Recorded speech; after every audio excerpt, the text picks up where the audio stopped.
everyone, this is Princess Farron, and once again we're here with more Final Fantasy XIV Endwalker main scenario quest content. So we will proceed with the story. We should, be embarking in a ship quite soon to start the final battle, I guess. So we'll talk to Eglyph. Before that, I just want to show you that I've actually changed Jude's clothes to level 89 and Tataru's clothing shop. So here's looking. Let me try to show you here. He's looking pretty fancy, right? Okay, let's proceed.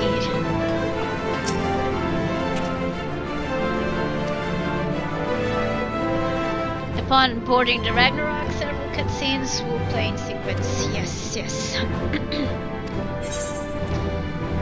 Yes, we are prepared to board. Hopefully.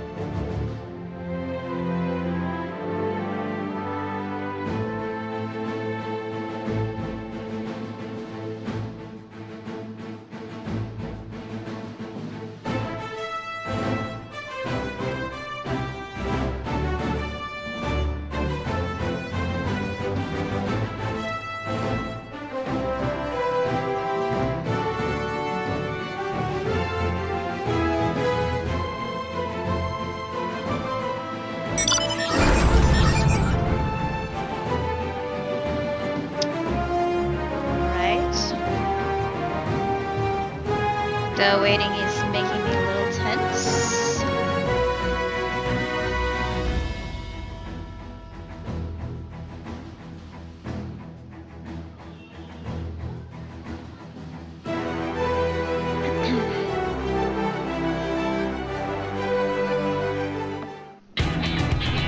Here we are.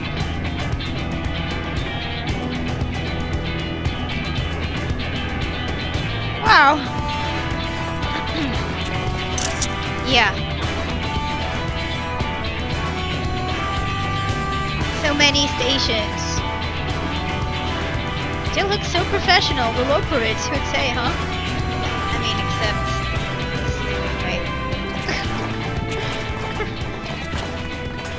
Welcome to the bridge, everyone! I hope you have everything, because I can't be bothered turning back.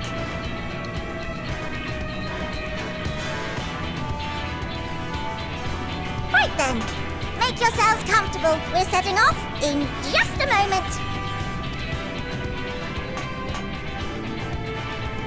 Alright then. Wow.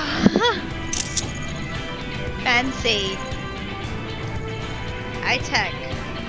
It's incredible. He's lost for words. He would say, Alfino.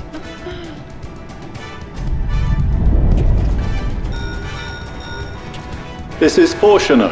Can you hear me?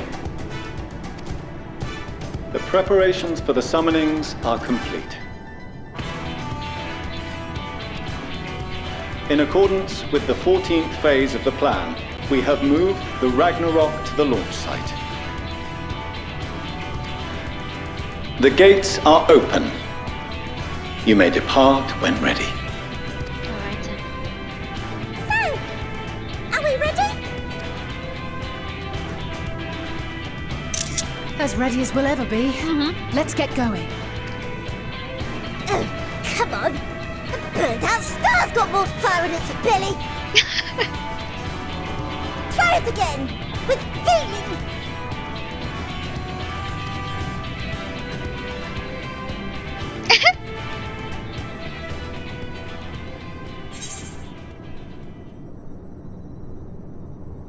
Have Alfino do the honors.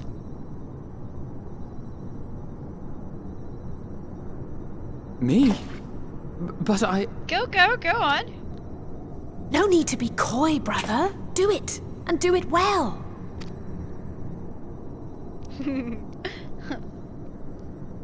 If you all insist. Yes, we do. Onward unto the distant stars and beyond! Go! Ragnarok, engage!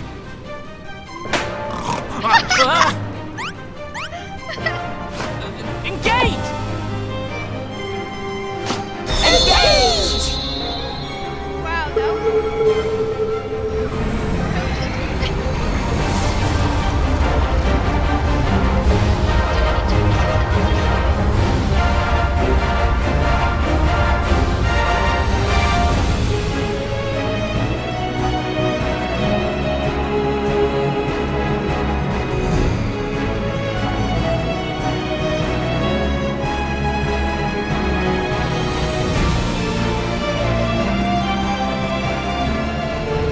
Oh, this reminds me of Star Wars.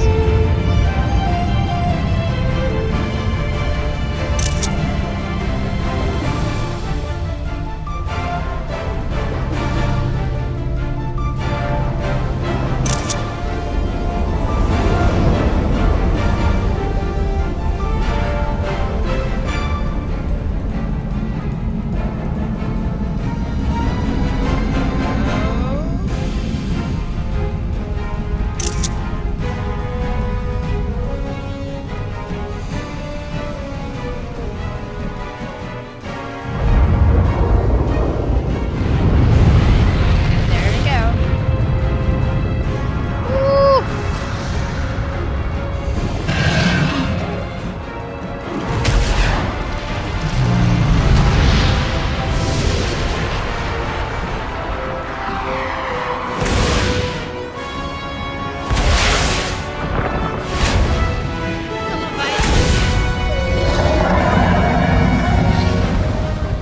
Woo!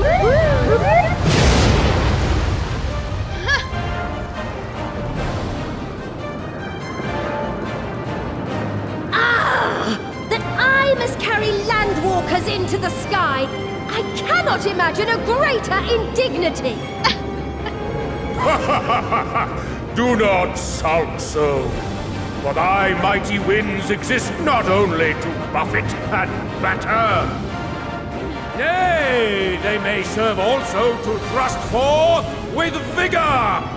Such is thy glory, and thus it is an occasion to rejoice.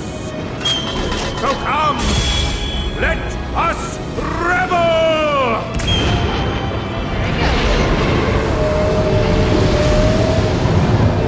Phase Go on, Garuda. So long as the wind blows freely, I suppose all is as it should be in creation.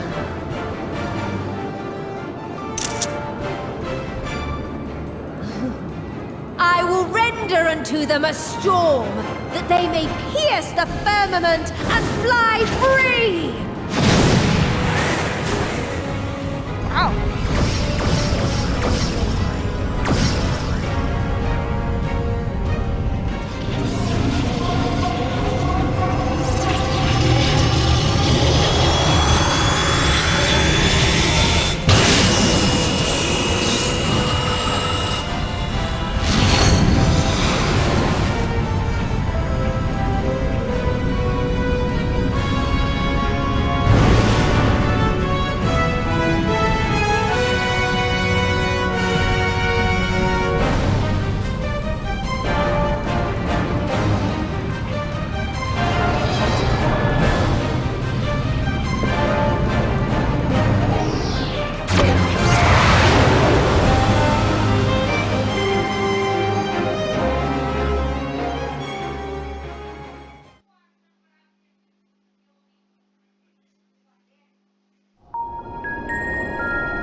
Still in one piece? Good. Sleeping Ray? Report? Is he sleeping? No. All's well. Fantastic, even. Thanks to the power of those primals, the engines are roaring and we're ripping along. All values are also within projected ranges. Time to destination is 8 carats. Perhaps 7 at a pinch.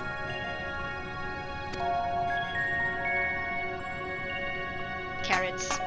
Okay. Alright! Let's go over some points of caution.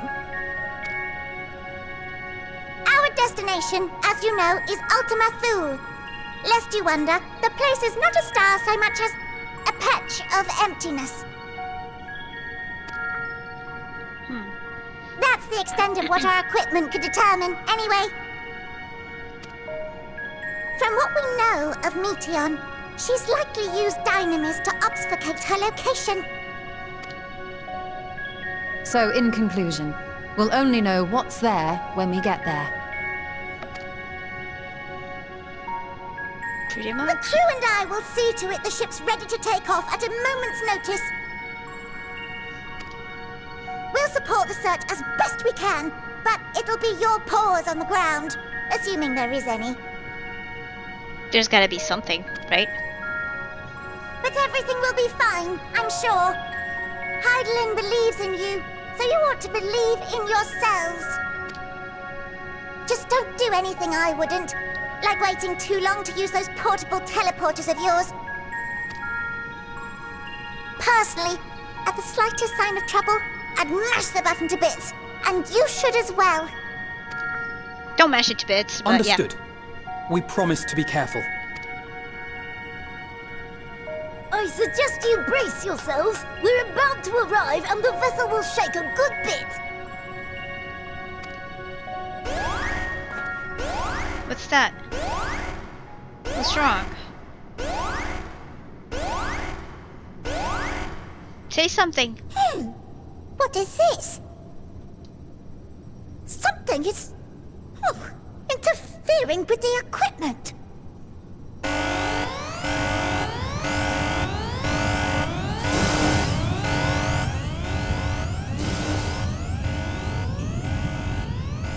Greetings. Oh no. It is her.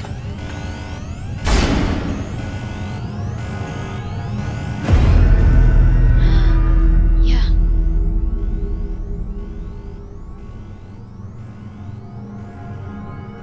Greetings. Can you hear me?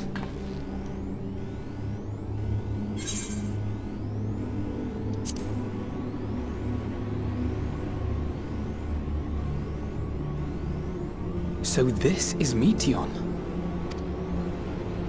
Oh. Have you met one of my sisters? I don't remember meeting you myself. But I do know that you're from Atheris. Why have you come? All you had to do was wait. I would have delivered to you your ends.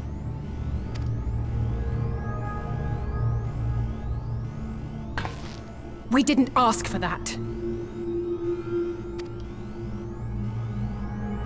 I don't understand. All life is destined to end. Why choose to prolong your suffering? Effort, ambition, love, they amount to naught. Happiness, should you find it, is inevitably lost, stolen away by events beyond your control. There is no logic nor meaning in it. You think there is. Convince yourselves. But it's all a cruel accident.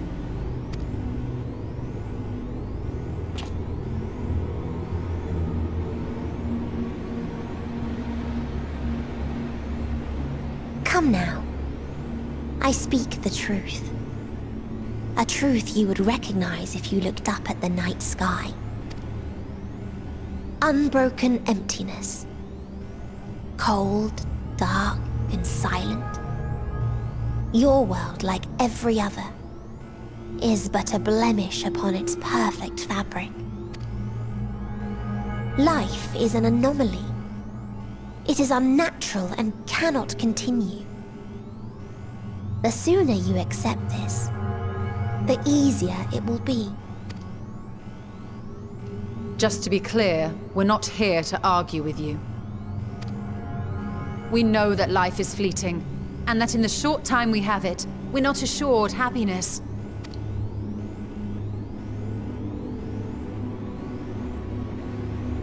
Indeed. I've seen far more sorrow in the eyes of many I've met. I myself have plenty of regrets. And one day they'll die with me. Gone to dust with my good deeds and unfulfilled dreams. But we accept this. That our existence may seem pointless. That sorrow, rage, and despair will always dog our heels. And we press on regardless. That is why Hydaelyn guided us here. In her boundless love for mankind, she has prepared us for this trial, and in her name, we have come for you.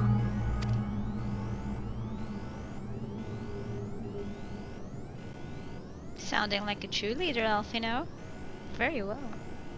Yes, I sense it. A burning passion like unto fury. I know it well. For the same passion once burned in many a star before yours.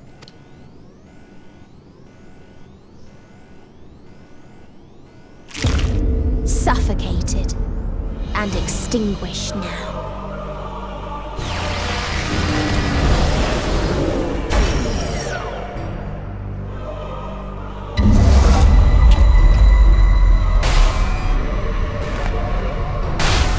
What is she doing? I can't breathe. You approach the bounds of my ultimatum, where emotions dictate reality, where resignation and acceptance unite to embrace the end, Gratia. where those who yet valiantly cling to life cannot thrive.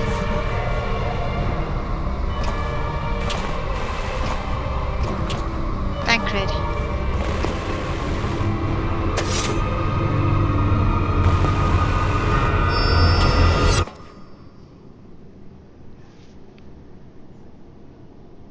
What happened?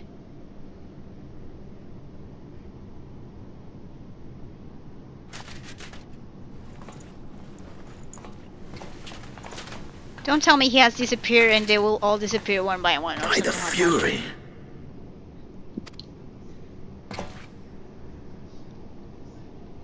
Tancred?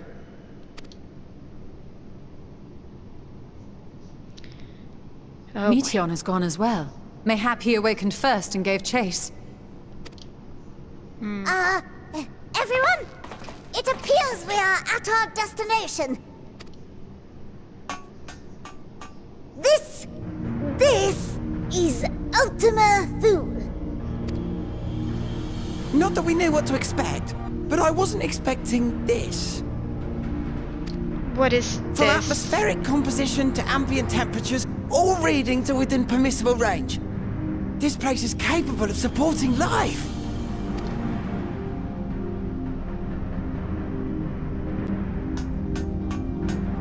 If that's the case, then Tancred may well have gone on ahead. Let's go and have a look.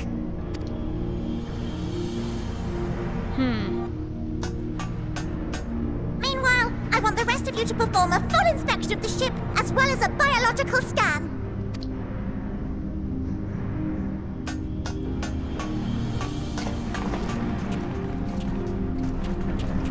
She goes with them. How brave.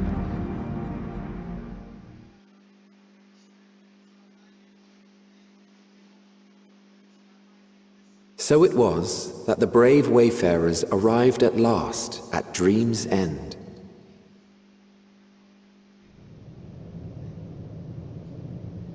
In following their path walked and history written, I am made keenly aware of one truth.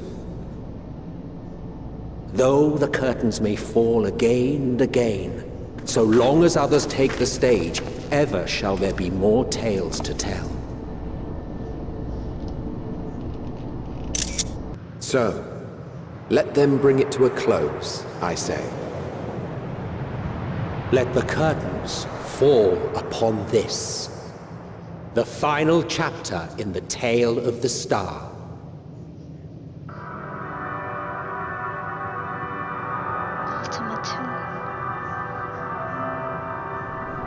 Is this a dead star? As I live and breathe, I live and breathe. Well, the environment itself shouldn't kill us. Well then, let us search for Thancred while exploring the area. The ship we leave in your care.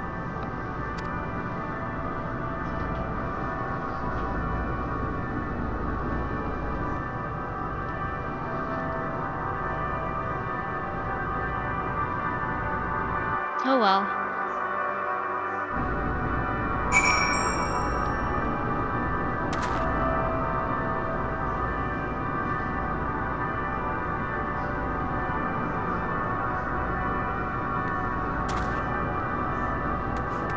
Speak with living way. Oh, there she is. Oh. I can't guarantee it will be of help in these strange surrounds, but I've readied a provisions note in case of emergency. Of course, if you encounter any real danger here, I expect you to return to the Ragnarok at once. Let me just check this.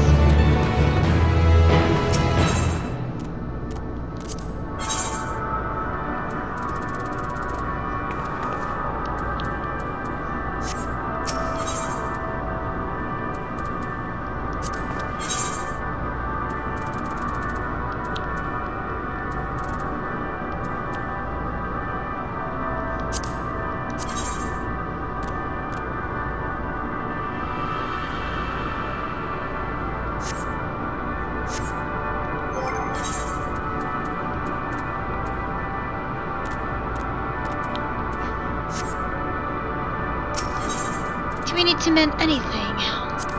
Oh, we have here.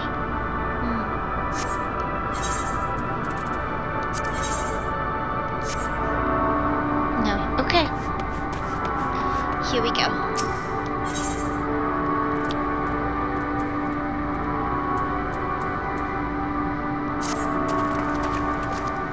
We are fortunate this place can support life, albeit barely. I suspect given the torpid still quality of the air.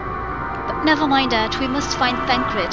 Let's begin our search from the prow of the ship. It seems as good as direction as any. Try not to stray too far, lest we lose sight of one another.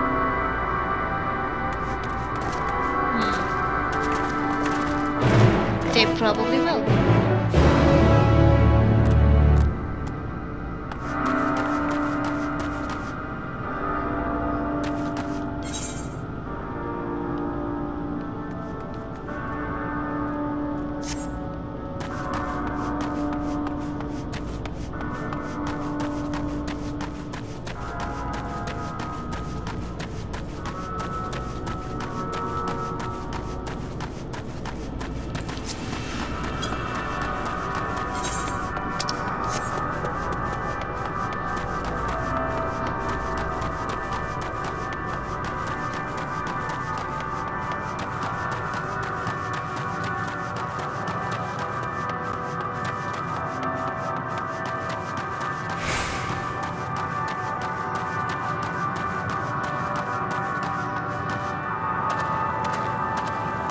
Was this a dragon?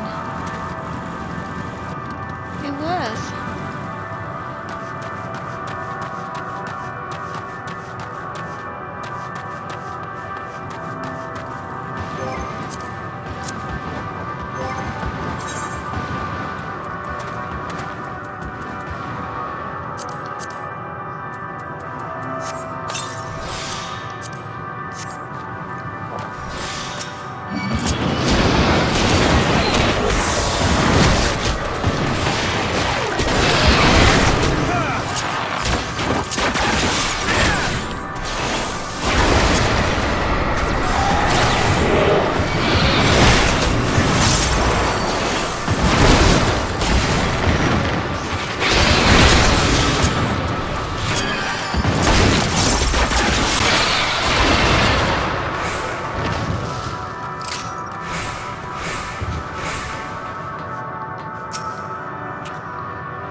Perhaps you can find something to help us understand the nature of this place. A relic, an inscription, anything. There's another dragon here. Oh.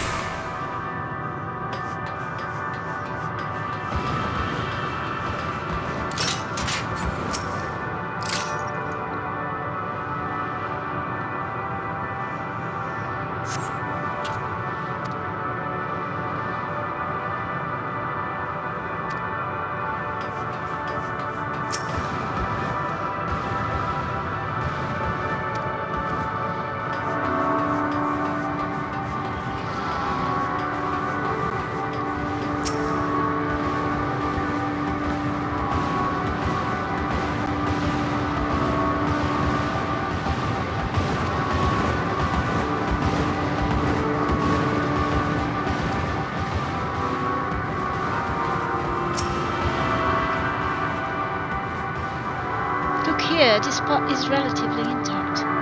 The intricate design of the top suggests it is a man-made, though its builders were surely not men as we conceive of them. Having said that, I swear I have seen this pattern before.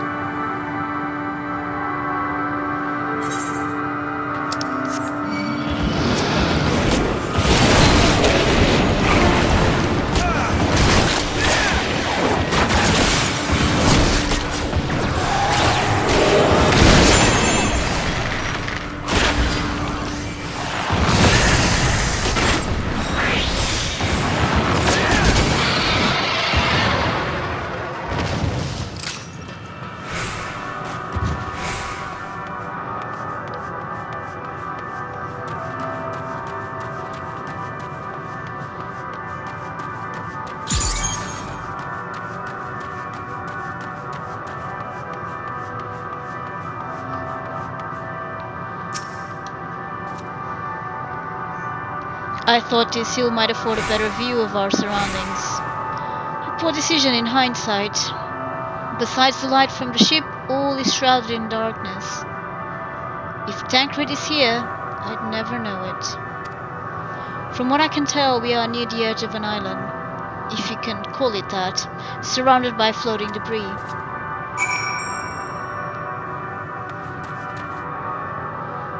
Still is a nice view.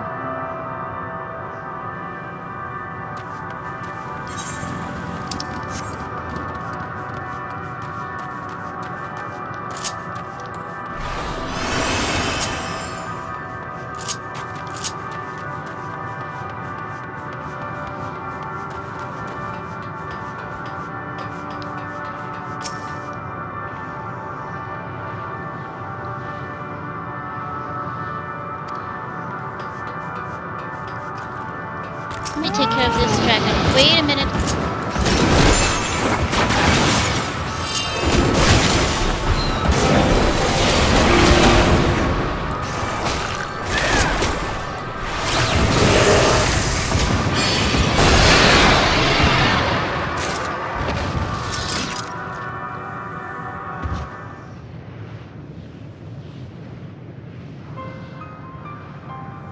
Were you able to find anything? As I feared, and still no trace of Tancred.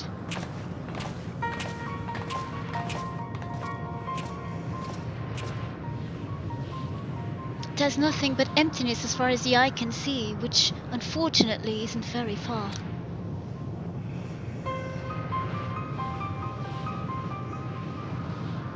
Though I can't help but suspect that someone or something is here. There are times when I sense it drawing close, and then a chill washes over me, leaving me exhausted. Leaving me with feelings of death and anguish.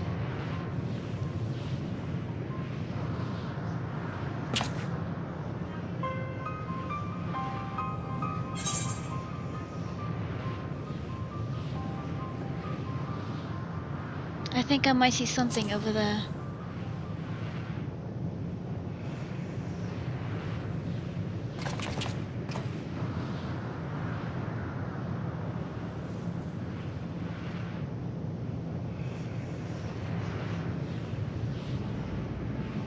What What are you talking about? There's nothing there.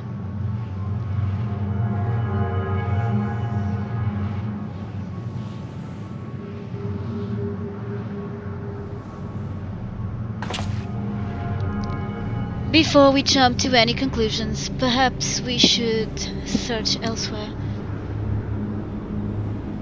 Agreed. We found only more questions when we were in desperate need of answers. There is a fair stretch of terrain from the ship's starboard we've yet to explore. Let us try searching there then.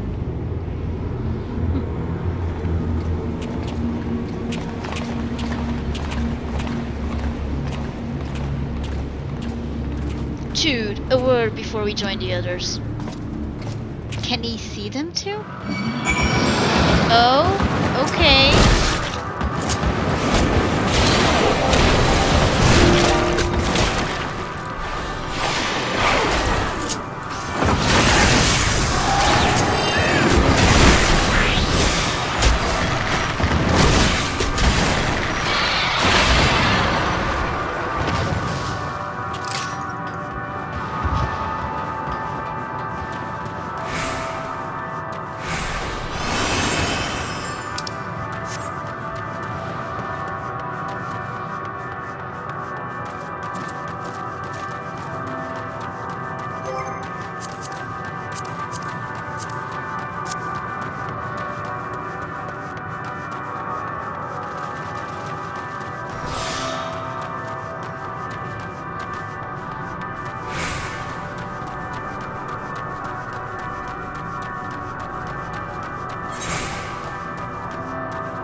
You see them too, don't you, the dragons? As I thought. Their presence is tenuous at best, but there's no mistaking it. No doubt your bond with Midgard's armor and mine with Nidhogg is what allows us to perceive them. Could these apparitions be related to the dragons that now live on Etheris? Better to leave such conjecture to the others. In any case, we must be careful. We may soon find dragons they can see as well. Death and anguish. What happened to them, I wonder?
They can see those, I bet.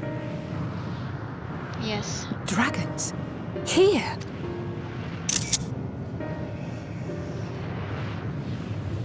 What you see is a memory of a world that once was. A world suffering a slow death, whose denizens cried out for the release of oblivion. What? Their world is dead? It is. Not a single life remains upon that husk floating in the vast emptiness. These creatures are shadow and shade, perpetuated only to suffuse dynamis with their unending lamentations.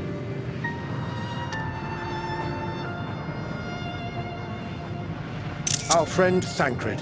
Where is he? A strange question. He is at your side, is he not? Oh yes. He is here and there, and everywhere within this space. He would tell you himself if he had form to form words.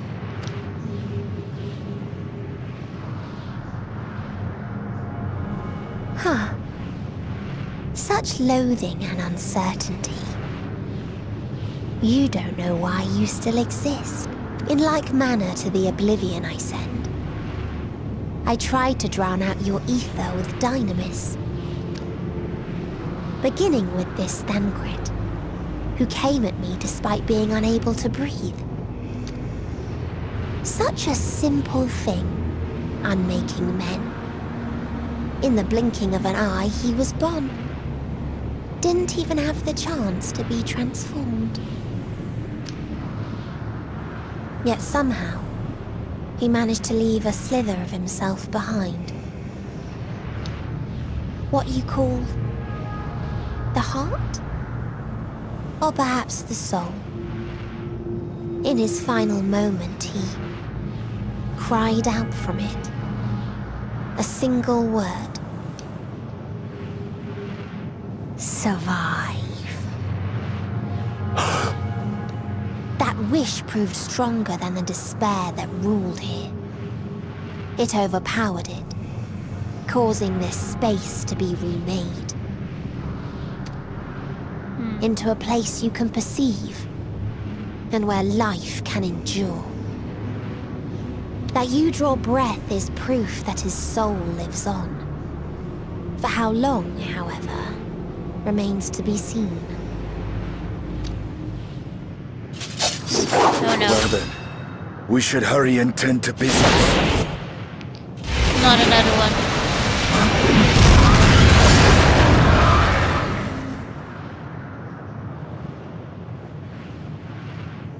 It's futile. You will never reach the true me. I told you, emotions dictate reality in this space. Such changes as you might work will not alter in its nature. You may see, but you cannot touch. Walk, but not advance.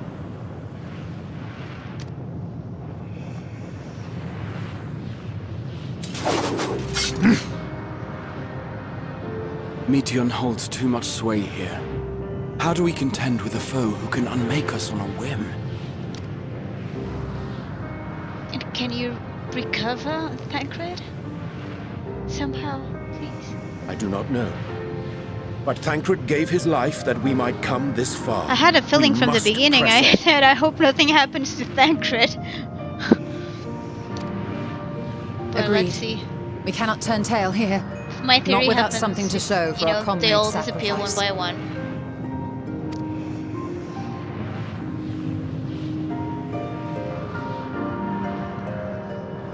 If that is so, it's almost like Sailor Moon's final episodes.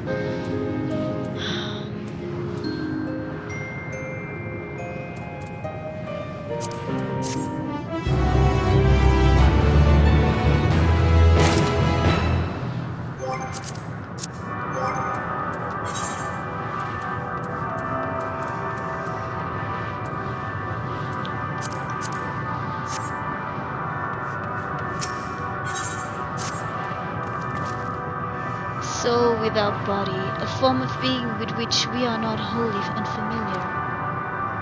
Indeed, for we existed in a similar state when residing in the first. The circumstances are rather more dire than that, 'tis true. I choose to believe he is not forever lost to us. Yes, I agree. Regardless, in sacrifice he hath afforded us a chance to prevail. Let us not squander it in ascertain the nature of this realm that we might confront and defeat Meteion. Estinian, Jude, would you accompany me in speaking with these dragons? Mayhap they can enlighten us.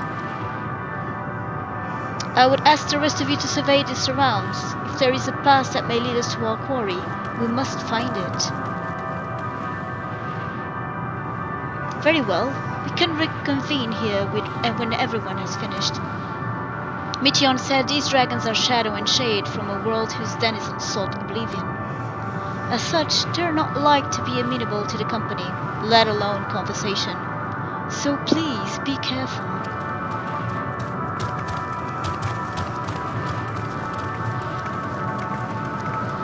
Let us split up and gather what knowledge we may.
We do have intercurrents here.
Astrakhan Deka Octo.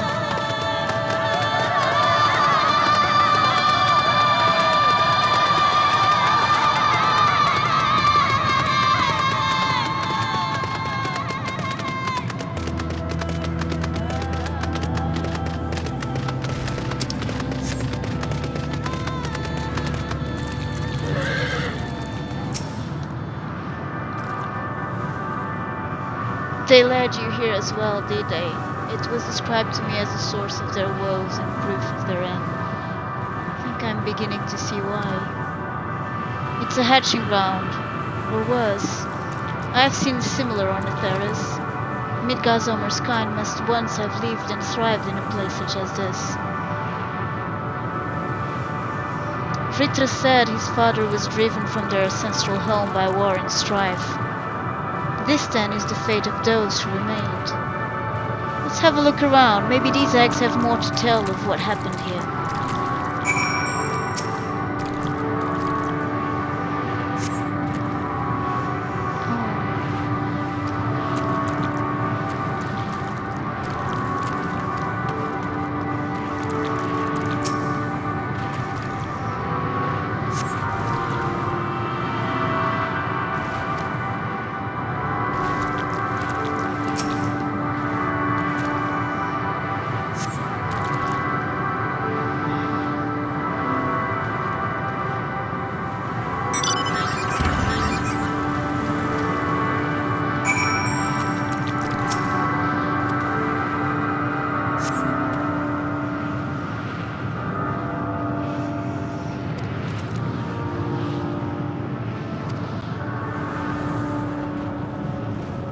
If the dragonet was indeed hatched, there is no sign of it here.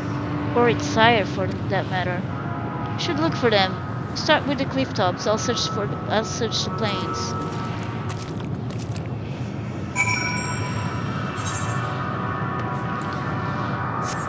Okay, let's go.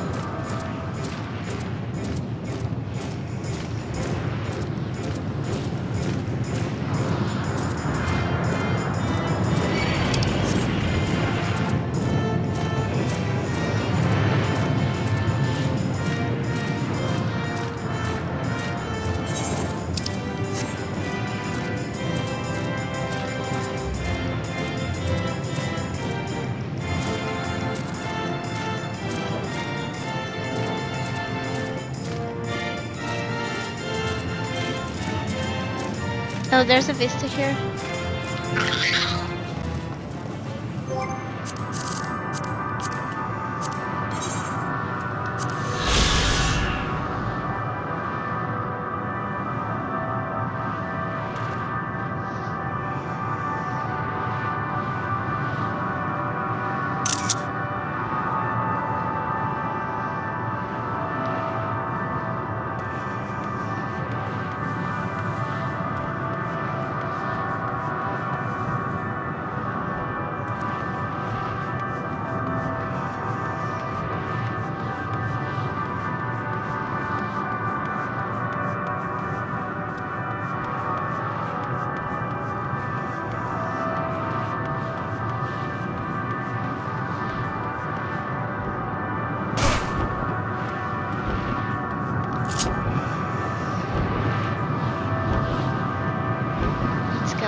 only to brood in silence, to be left alone with their grief until time itself comes to an end. The sole reward for senseless bloodshed. A pain I understand, and wish that I did not.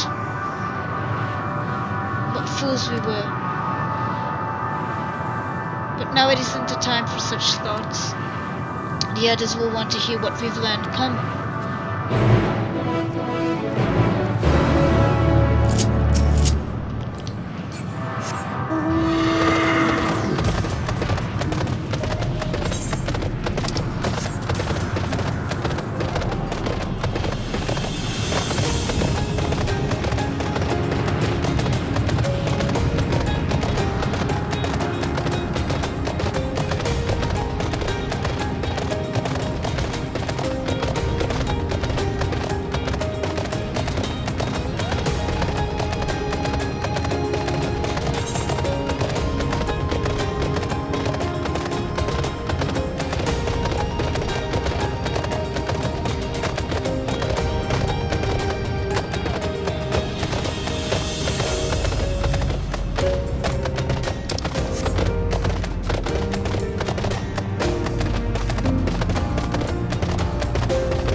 Were you able to establish any meaningful contact with dragons?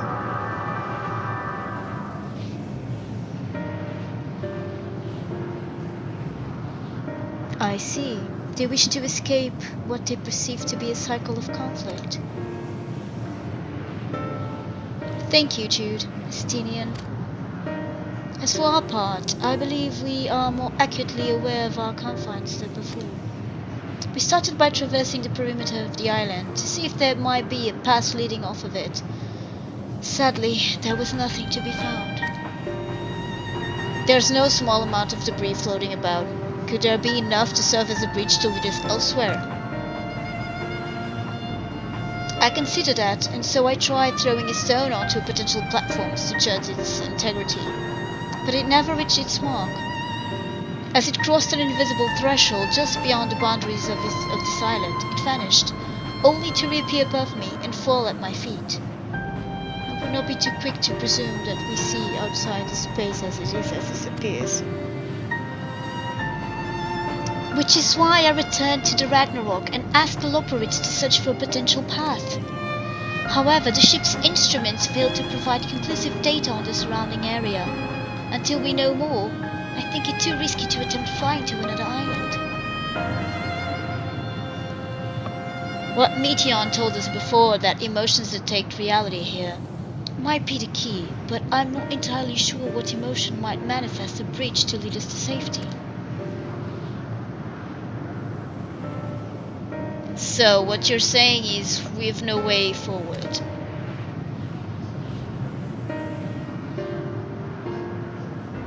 At present, aye. If it is indeed emotion that governs this island, perhaps it is not Meteons, but the dragons that holds us here. They tire of conflict and have chosen a path of oblivion to escape it. Or rather, they have chosen no path at all. Meaning there is no way for the dragons, or anyone here on this island, to advance.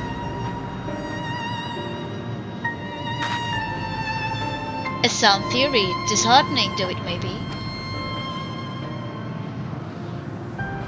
If that is the case, what recourse do we have?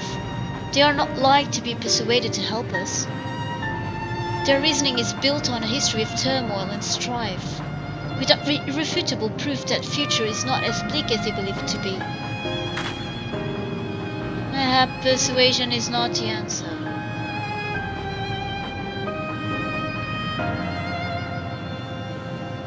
Meteon meant to unmake us, then and there on the Ragnarok.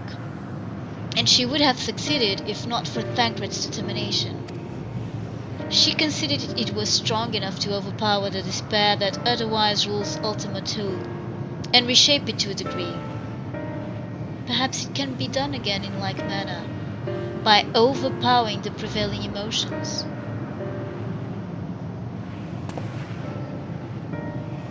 To was Ultimate's architect, Meteion herself, against whom Tancred did pit himself in a clash of wills.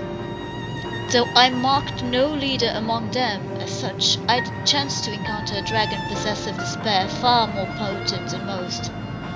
Potent enough, mayhap, to dictate the course for others, and thus their domain to follow. He spoke but few words, carefully chosen, their tone and timbre alone threatening to rend my heart in twain. Challenging his desire to remain may allow us to alter the island upon which we stand. Alas, I fear my vaunted rhetoric availed me not against his calcifying heart, but mayhap one of you will fare better.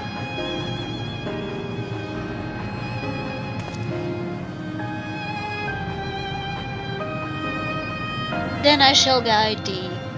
All end they call him, in the dragon tongue. Thou wilt find him nearby, eyes fixed upon the water.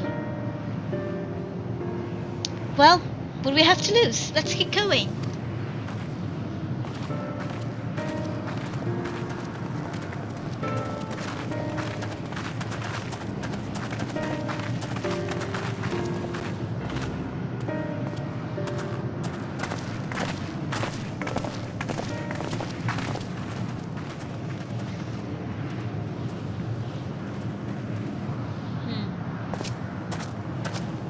Will he be the next?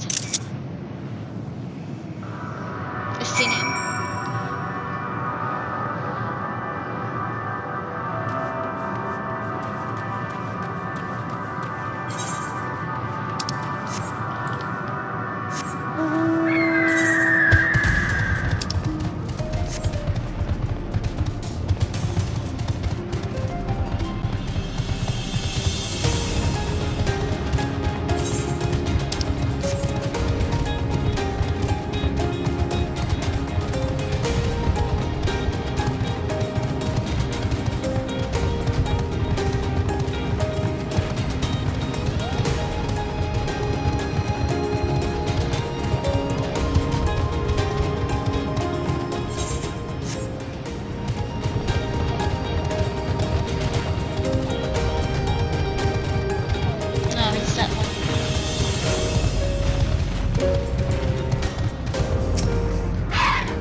He remaineth as he was when I first approached, entombed in melancholy.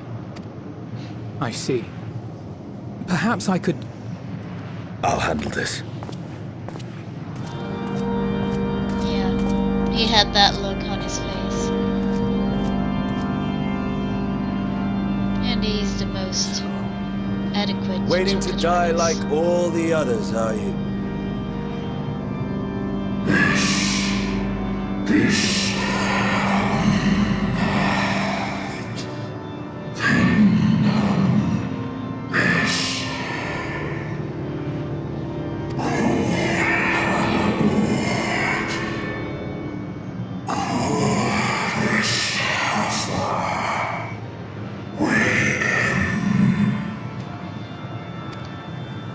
So you say. Yet your kind has found a new beginning on our star.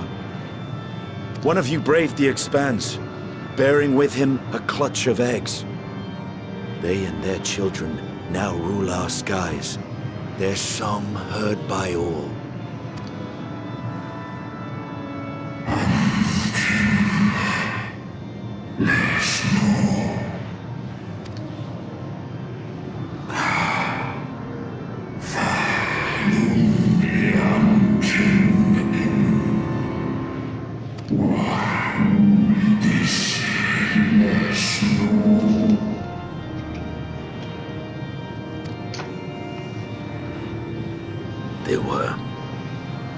They suffered much, and repaid their suffering in kind.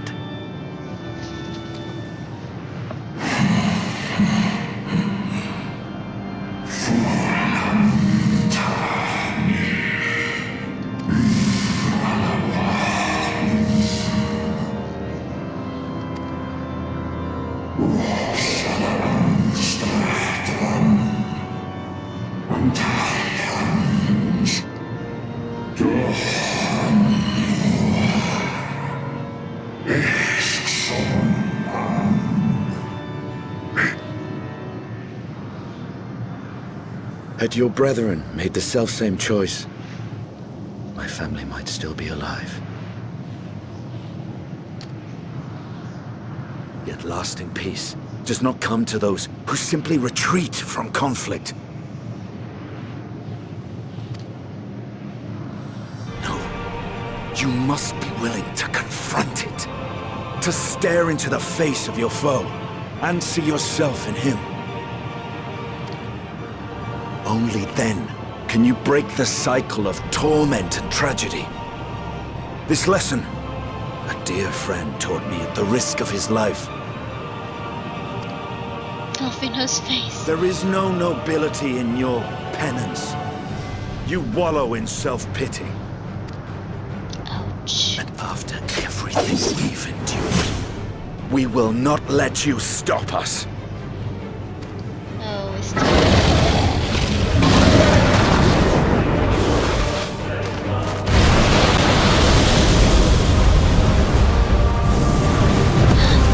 Estinian! Stay back!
No! Not Estinian too! like Sailor Moon! Final episode of each season! There he is. Yeah, and that's how they will advance. One by one, we'll have to sacrifice, at least momentarily. The question is now, who is going to be next? He's opened the way for us. Sacrificed himself to remake this place, like Thancred did.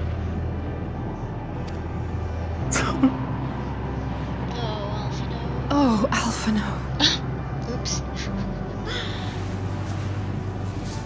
I'm even guessing the lines. Come. Let us follow the wind. It will not lead us astray. He would not.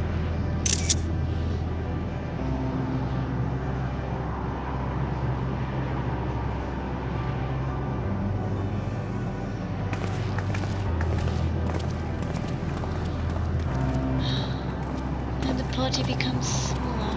Wait a minute.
go.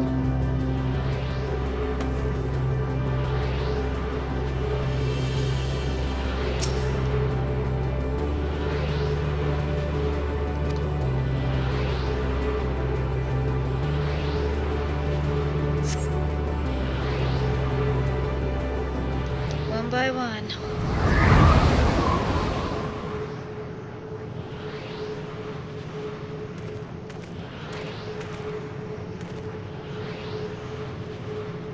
He did it. He found a way forward for us.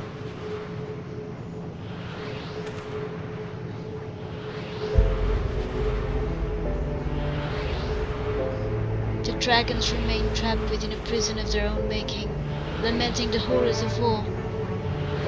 Yet Estinian knew them better than most. He was a man of honor and a dear friend, willing to fight to the very end for what he believed was right.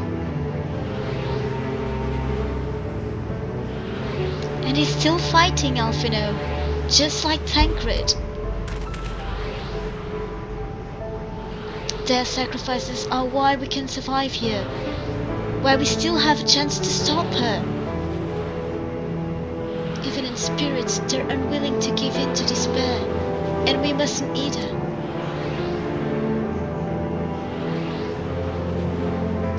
Alize is right, we must press on, for their sake.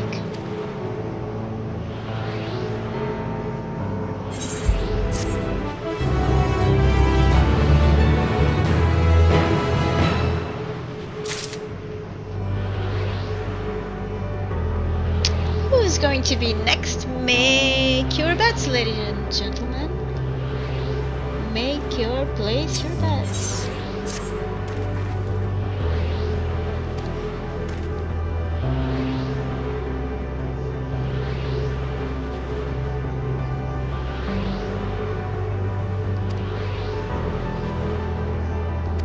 Okay, so that will determine who's going to stay here.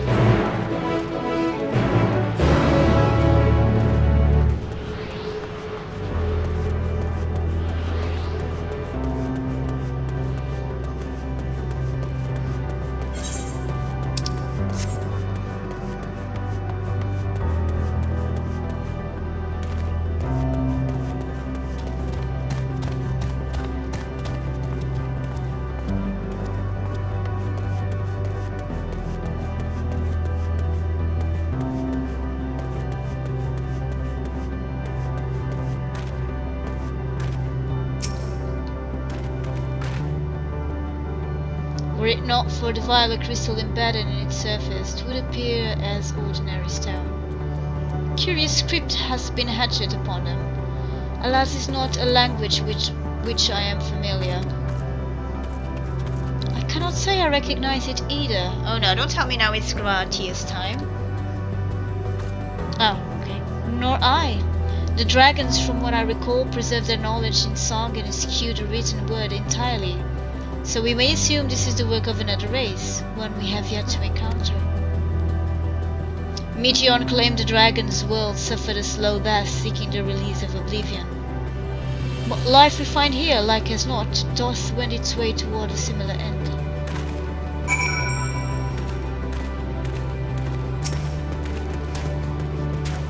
What do you suppose that is over there? I'm not sure. It's hard to make out at this distance, but its surface seems to bear the same crystals as this monument. Meaning there's a chance we may find whoever built them both. We should go and have a look. Come on.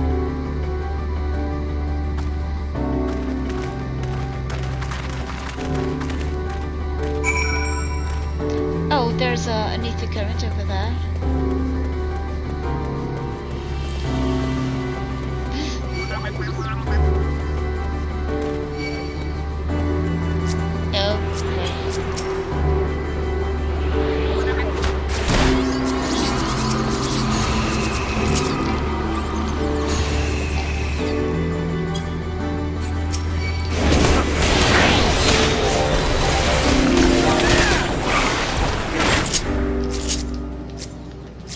Oh, it's living.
Let's try not to disturb them, if possible.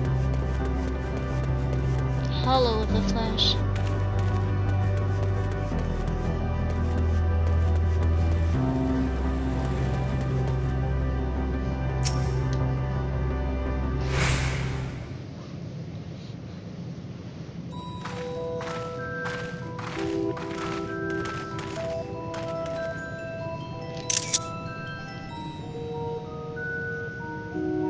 Hail, travelers. This is a most unexpected occurrence.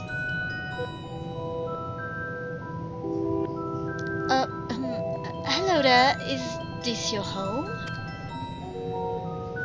Indeed it is.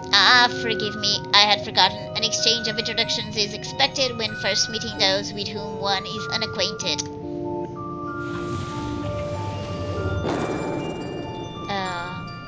Right. When the vibration of vocal folds was still required to convey our thoughts and intention, EA, I believe, was the pronunciation used when referring to our people. Though it is not entirely applicable given our present state, you are welcome to use this appellation. As for nomenclature to address my individual person, I believe it would be pronounced Kofkut. Kofkut of the EA, yes. We have encountered beings that communicate intermittently through thought, but never one that is wholly without voice. I presume we are having this conversation via the medium of ether, or dynamis, as this place is suffused with vast quantities of it. Fascinating in either case. I gather your response to my presence is positive then? That is well, for there is something I wish to ask of you. Like yourselves, we AA are ether-based life forms. Therefore, it may be surmised that our bodies are of comparable biological composition to those we once possessed. I have a number of queries regarding your subjective perception of the five senses: sight, sound, taste, touch, and smell.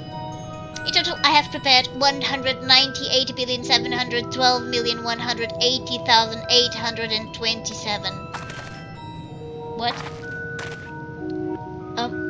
That's rather a lot, isn't it? My apologies. I have omitted a great many details necessary to understand the nature of my request.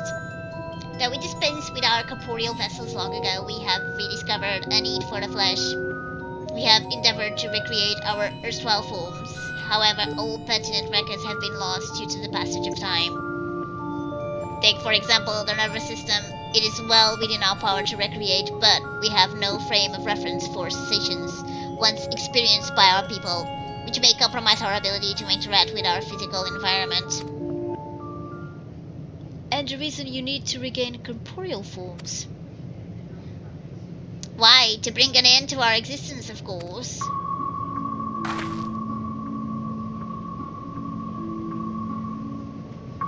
Though need is perhaps too strong a word, it would be a simple matter to unmake ourselves through use of etheric exsanguinators, but such that seems inadequate.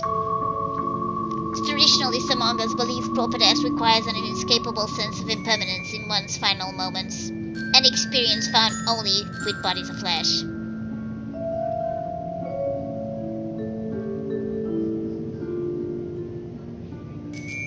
We should very much like to hear more of your plans. In exchange, we will answer any questions you have to the best of our ability. Such an exchange of information would indeed prove useful. Very well, to ensure efficacious exchange, I hereby invite you to our home. Yes, the abode of the Iya, where we traditionalists prepare for our demise. I presume your consent to answer questions is indicative of a tacit approval of our plans? In which case, your cooperation is greatly appreciated. I must caution you, however, to be mindful of the Iya wandering the desert. Their desire for bodies of flesh could be described as overzealous. Now, if you would follow me. This is going rather smoothly. Not that I'm complaining, mind. Even so, we mustn't forget their aim is oblivion, much like the dragons. fail to see why a civilization so seemingly advanced would choose to unmake all they have created. At any rate, we will find no answers dallying here. Let us be on our way. So, is this going to be Y'shtola's turn?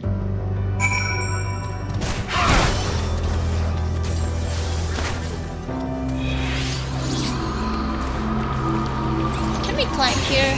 See if there's anything. A vista or something. Let me just check that out.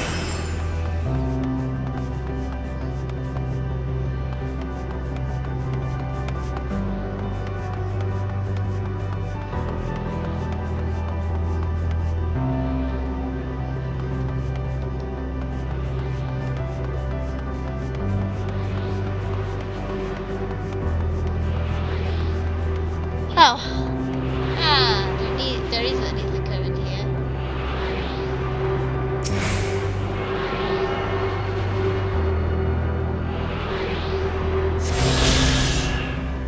Let's just take a moment to enjoy the view.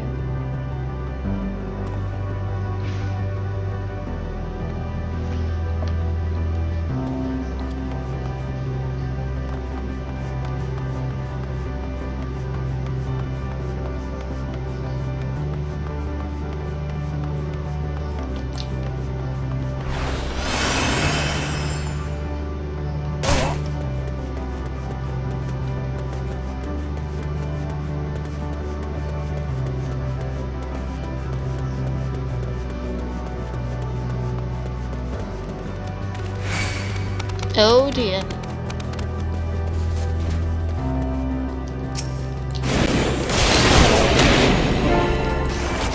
Other one. Force of loading.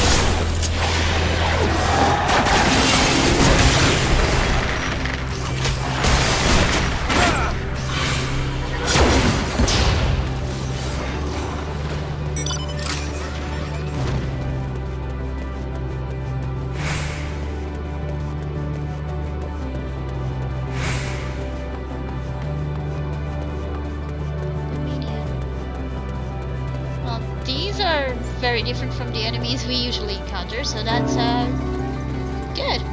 Good thing, development team. Yeah.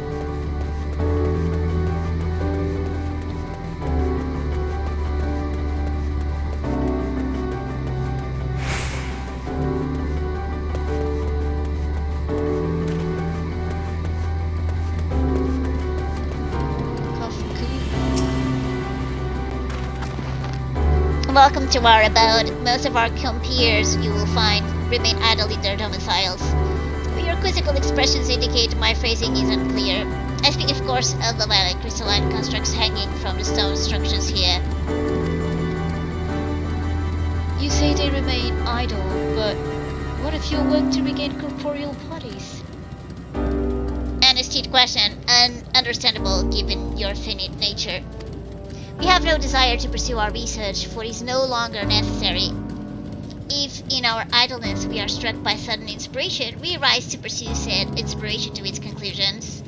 That is why I was present for your arrival, and why I continue to engage with you still.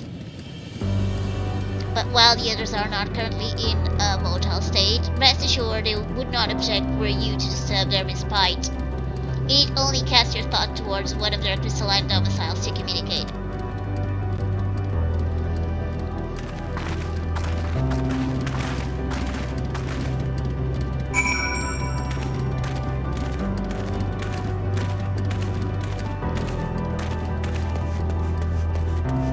Commune with the crystalline domiciles.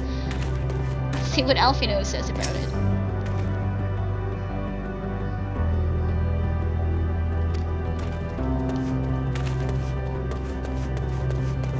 Okay, here's one.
Yeah.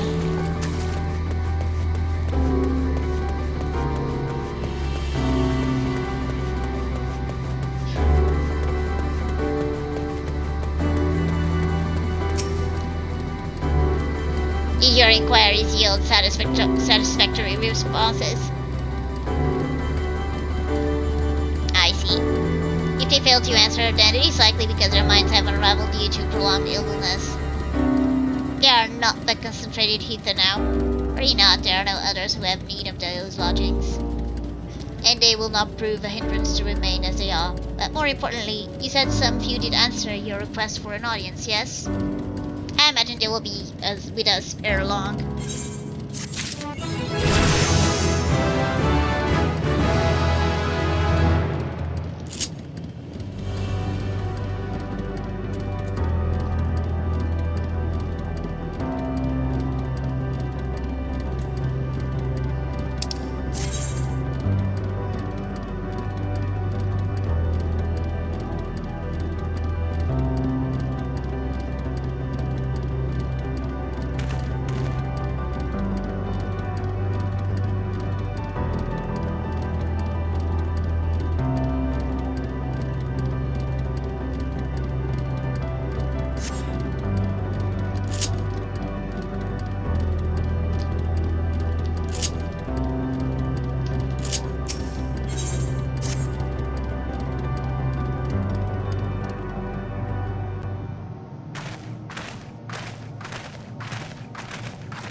I had no luck, but everyone else fared well enough. Quite a few Ea have awakened.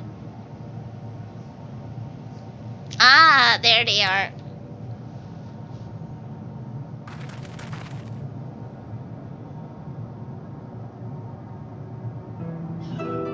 May I introduce to you Lalak, Dudik, and Nenit.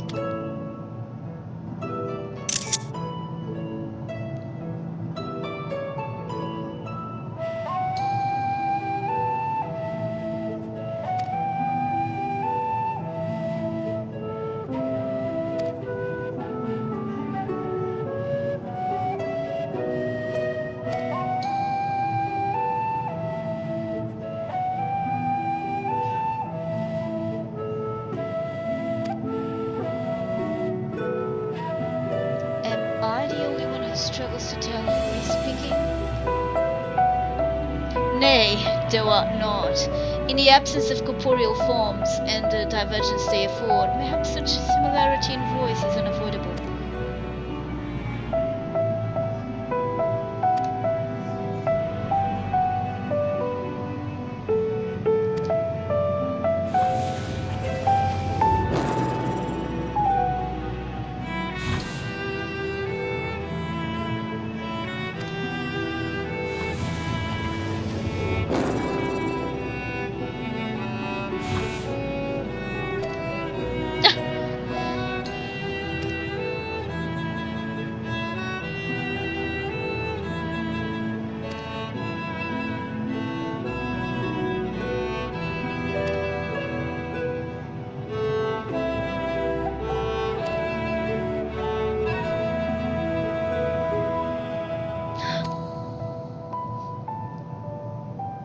Immediately invite you to join us in communal repast, after which we may engage in a leisurely conversation.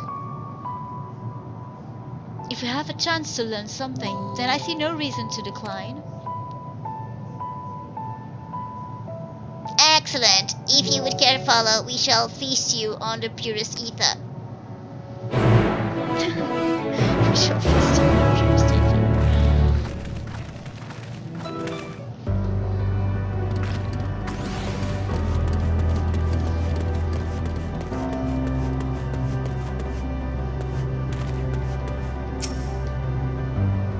This facility is where we replenish our ether. There is no particular name for it, but we traditionally sometimes use the word restaurant.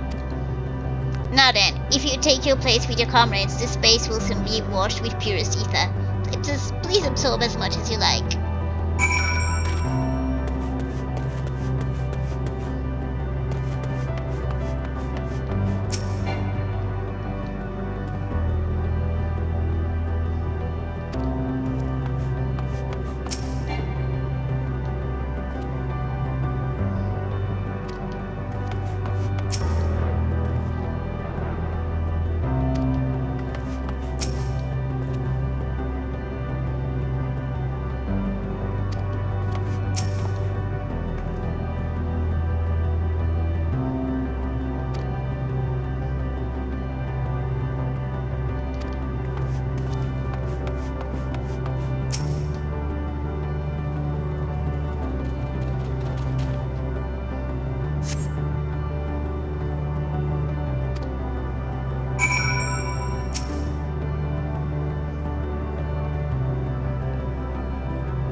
So, did you have your fill of ether? Alas, we couldn't absorb it. A deficiency in our forms, it would seem. Oh, how very unfortunate. May I ask how you normally replenish your ether?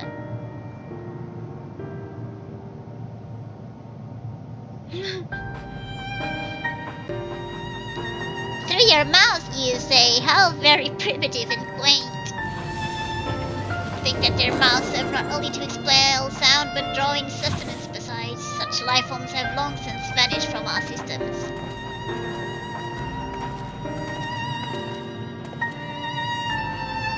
Though we regrettably could not partake of your magnificent feast, rest assured we feel your welcome most keenly. In the course of acquainting ourselves with your sophisticated ways, however, we could not fail but wonder, wherefore do you wish to obtain vessels of flesh and thence to vanish? Will you not favor us with an explanation?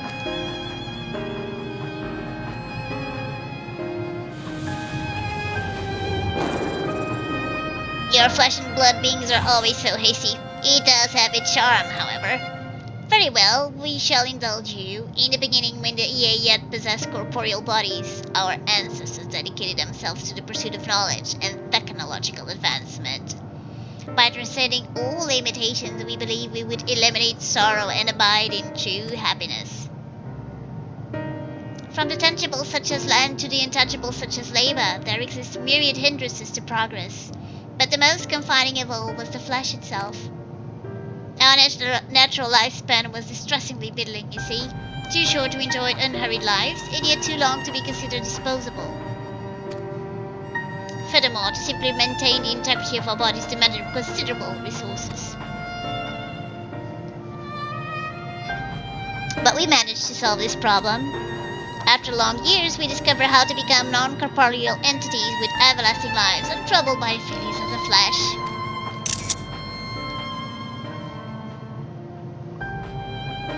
Thus changed, we had more time and freedom to continue our scientific pursuits. We went on to make ever greater strides in our quest to transcend all limitations, until we finally decided to challenge the last of them all, the limit of knowledge. That is to say, deciphering the laws of creation. We sought to discover how the universe came into being and explain all extant phenomena, and thence predict the future. If we could but achieve this, we believed that we would be free from uncertainty and anxiety.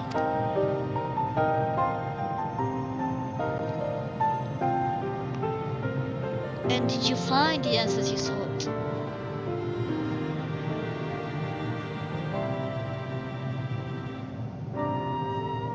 Yes, we did. Our efforts revealed to us a fundamental truth. Knowledge of said truth is essential for the continuation of our conversation. If you would learn more, we will share it with you.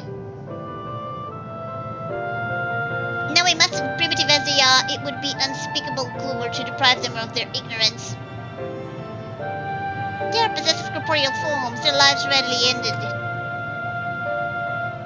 As those who have gone before, it is not our duty to warn them. What thinkest thou?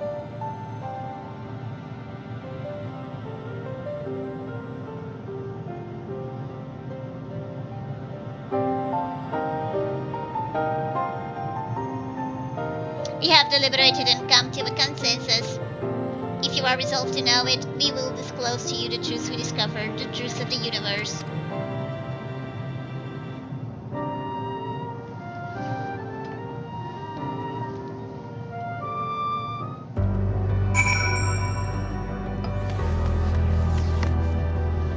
Right, speak with your story. Right. Fundamental truth. We will hear it, of course. Let us learn what has led such an enlightened people to this indolent end.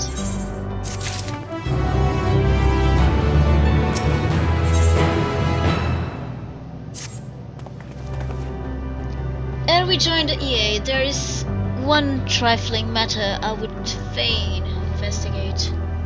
Jude, Gratia, might I trouble you for your assistance? But of course.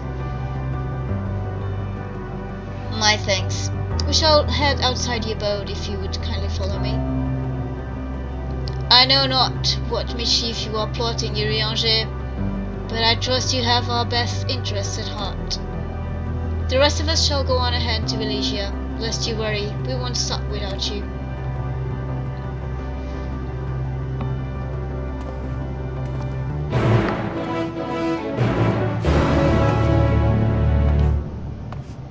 See you.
Aye, this place shall serve.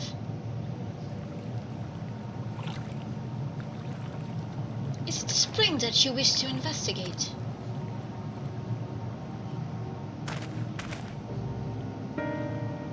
Pray forgive me, my friends, but there is naught to investigate. 'Twas but a pretense to speak in private.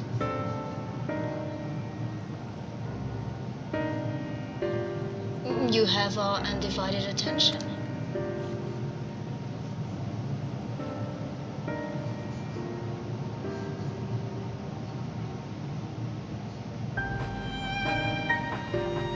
As we have established here in Ultima Thule, those denizens of ruined stars are recreated in their twilight days.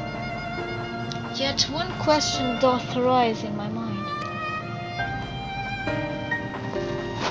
So faithfully formed are the simulacra, they believe themselves yet amongst the living. How dost thou suppose this is possible?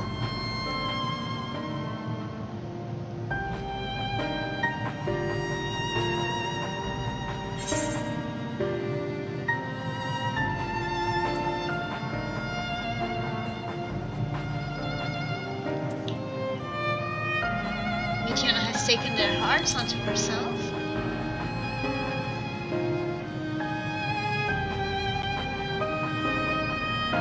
I'm inclined to agree. If Mition can take the emotions of others as her own, I dare say she would be able to recreate them more faithfully than had she relied on an historical account. By which logic, she must have visited them while they still lived, the dragons and the EA both. So too did I theorize, and upon that assumption consider how those two races may have met their demise.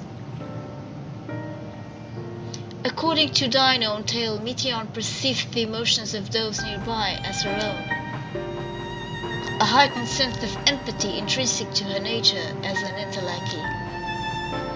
In the course of her star-faring journey, if she encountered beings who strongly desired a cessation of their existence, she would be powerless before that desire.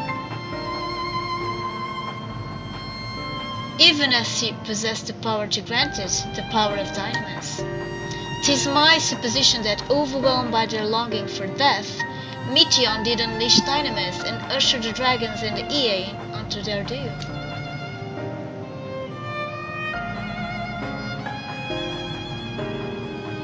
Of course, such was not always the outcome. Full many stars did she find already lost to ruin. In order to create a terminus, however, the fervent desire for the end is essential. Therefore, should you struggle to find a way forward, pray ask yourselves this. In the place where you stand, whose is the soul that yearns most desperately for oblivion?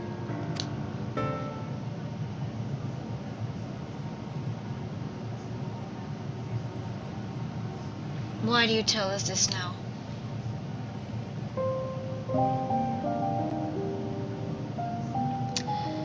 Here again would I betray your trust. This pledge I did make to my comrades. In bringing thee into my confidence, I would remain true to my word.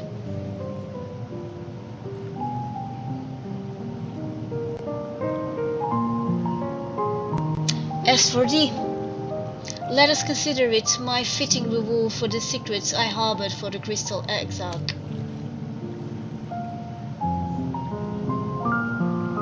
I once placed my faith in thy chosen path, walking at thy side, full knowing that we were bound for thy demise. I ask now that thou returnst the favor and abide in faith as I fulfill mine own destiny. If you say my debt has come due, how am I to refuse? It is indelicate of me, I know full well, and I can but beg thy forgiveness. Yet even if I must needs go to such length, I cannot well feign ignorance of the answer I have found within. The answer to the question, in what moment might I stand strongest?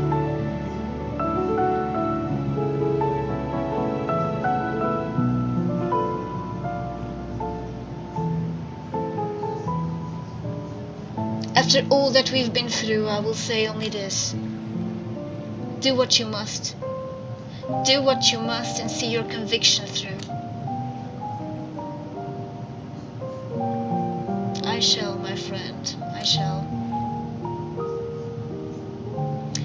Without further ado, let us go to join our comrades.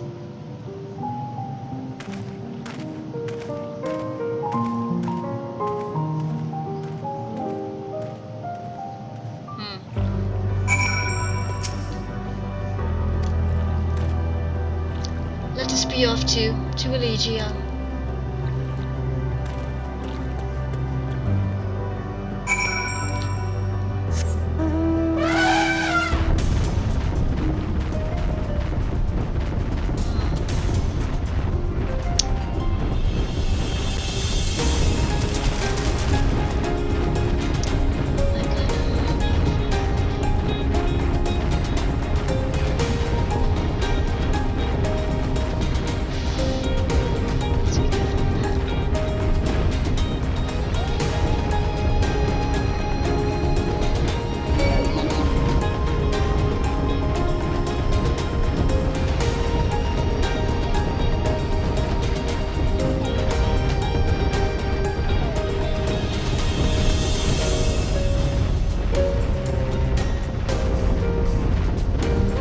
Them outside.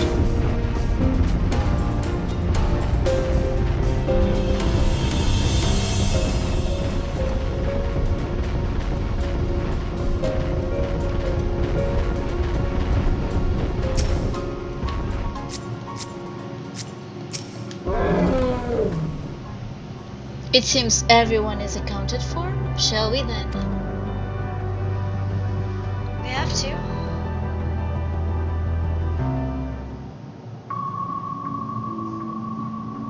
Please continue. Tell us about this truth you discovered. Very well. Bear in mind, however, that the purpose of this conversation is not to impart scholarly knowledge, for such requires that you comprehend the subject matter, which you will not. We will forego the intricacies of our scientific methodology and deal only with the conclusion. The end of our society and our world. We acknowledge, with regret, that your star is in the midst of the same panic-induced cataclysm that befell Deneb 3.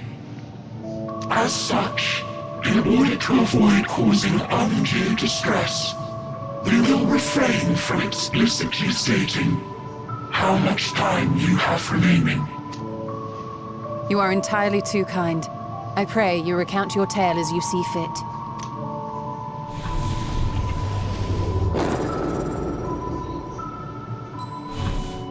In the beginning, the universe was but a tiny particle. Then suddenly, this particle began to expand, having remained entirely in the bounds of your star. The phenomenon may be difficult for your kind to grasp, but this expansion has since continued unabated.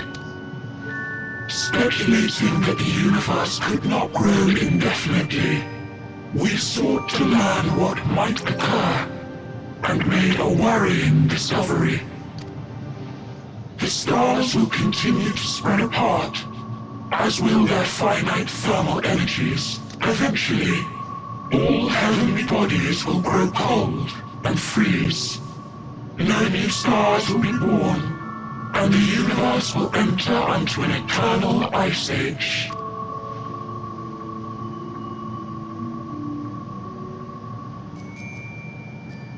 In hopes of proving that this determination was erroneous, we scrutinized our research from all angles, even as we sought to avert the everlasting winter. The endeavor proved fruitless. So infamously so, in fact, that it became synonymous with vain effort. The universe as we know it would end, and there is no way to prevent it. Beneath the weight of this knowledge, our society stagnated. Though we had time still, it was a cold comfort. Why strive for anything when desolation is assured? When our wealth of wisdom, accumulated since the dawning of our kind, would be forever lost, no civilization would rise from our ashes. No scholar recover our knowledge. In silence unbroken, naught would stir. Intellect was once our pride. Overnight, it became our shame. Our works, monuments to futility. Immortality, our greatest invention, became a source of suffering. Rather than suffer on, many chose to unmake themselves by means of etheric exsanguinators. Etched upon these stones are the testaments of such souls, though many left no words at all, thinking it a pointless gesture.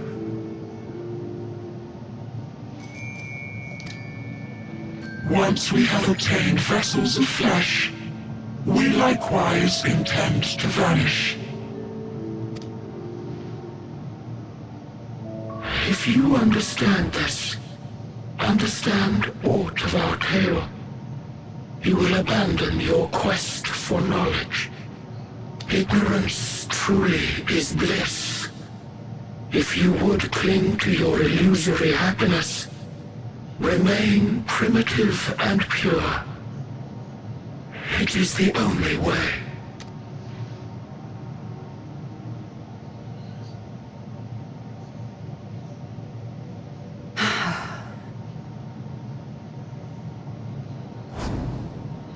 So that's your story.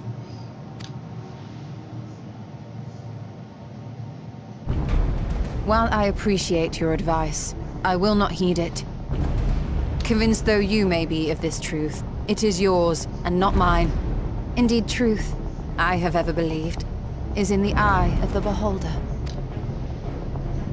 Are you suggesting that we have reached a faulty conclusion? That our science failed us? Hardly. As you yourself said, the subject matter is beyond my comprehension. And that, I accept, is true. I do not possess the knowledge to prove or disprove your conclusion. In my mortal years, I doubt I could even approach the wisdom of the Aya. But of one thing am I absolutely certain. I would not be happier in ignorance. Y'shtola, no! You mustn't!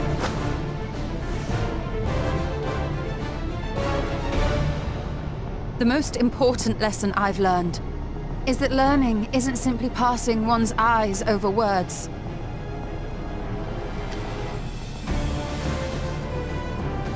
Nay, 'tis when understood for oneself that knowledge attains its true value.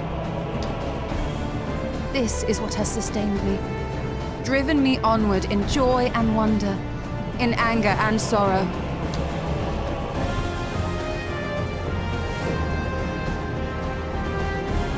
The universe may end, and all may be for naught. But I will live as I always have. I will always seek out new knowledge. And no conclusion of yours, no matter how grim, can dampen my desire.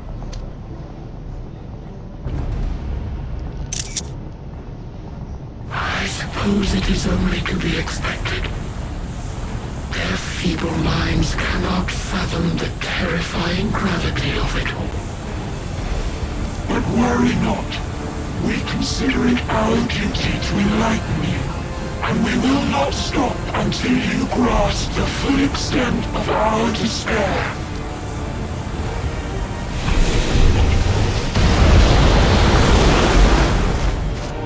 Another bird.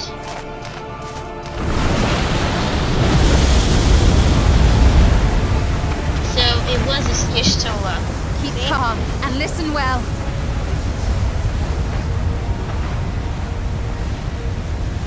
Though my body will soon dissipate, there may be a way to restore it. I believe in that too. Asm's magic. So long as our souls remain, you can use it to summon us back.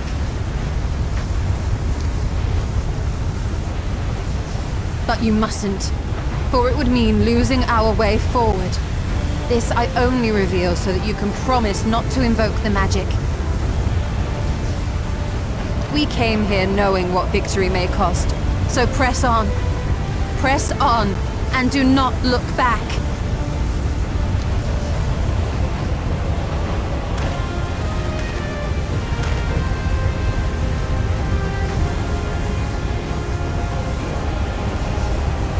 I shall join thee. As subterfuge is not required, thou shalt not suffer for mine absence. Riange. My resolve hath never been as strong as thine. Full oft have I wavered in my decisions, and afterwards been stricken with regret. In spite of this, I may still stand with my comrades, supporting them as they attempt the greatest of feats. This truth I have learned in the course of our journey. And many though my shortcomings may be, I may also claim to excel in prophecies. My studies, into which have granted me the flexibility of mind needed to bend this malleable reality.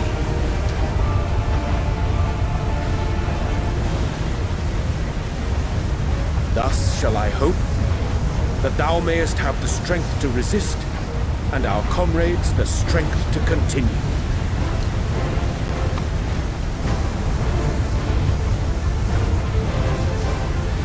With you to urge us on, how could we possibly fail?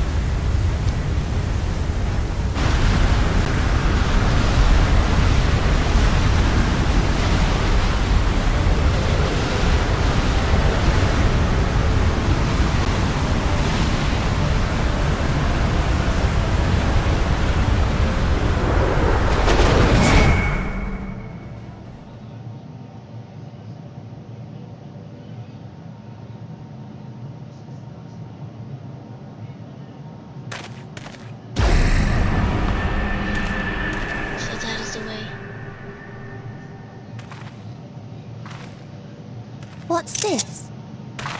An extinguished civilization. Rekindled.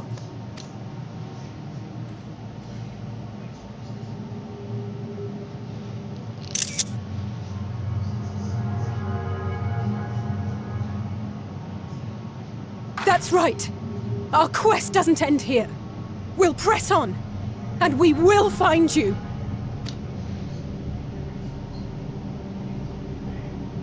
There. That's where you'll find me. You telling the truth? Is that another star? Of the stars we visited, most were already devoid of life. And where there was life still, the inhabitants wished for death. But even death, we learned, isn't truly the end. It is but a part of the cycle of rebirth. Souls return to the star, or in its absence, a larger flow. And eventually they are reborn, alive again, to know suffering anew. True salvation lies not in dying. It lies in not being born. This is the gift I would give to you. To all life on beautiful Atheris. To that end, we created an egg wherein life cannot quicken. That dead sun. Attain it if you can, before your friends' emotions fade away, along with their protection.